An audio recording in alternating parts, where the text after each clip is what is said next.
Die Zimmermädchen huschen mit gesenkten Köpfen über die Flure, Gelehrte und Quacksalber geben sich den Türknopf in die Hand.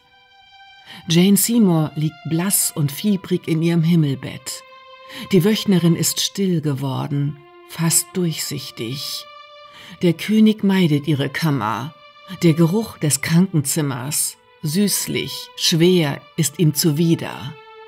Die Ärzte sprechen von einem hitzigen Wochenbett, von einer inneren Unordnung, von gestauten Säften. Manche schweigen, denn sie wissen wenig, und was sie tun, hilft nicht. Am 12. Tag nach der Geburt stirbt Jane Seymour mit nur 29 Jahren. Der König ordnet ein Staatsbegräbnis an. Sie wird als wahre Königin betrauert, als einzige seiner Ehefrauen mit einem Grab in der königlichen Kapelle von Windsor.